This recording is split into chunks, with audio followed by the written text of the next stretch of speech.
Pekerjaan terkoordinasi dari operator UAV dan penerbangan Angkatan Udara Rusia mengakibatkan kerugian besar pada posisi militer Ukraina.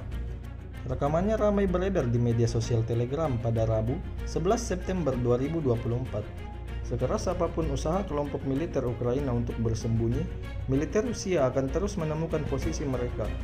Operator UAV Rusia bekerja dengan sangat gesit sehingga bisa menemukan semua targetnya yang bersembunyi.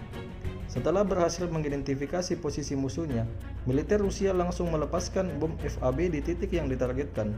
Akibatnya, ledakan dahsyat terjadi berkali-kali. Posisi Ukraina seketika luluh lantak.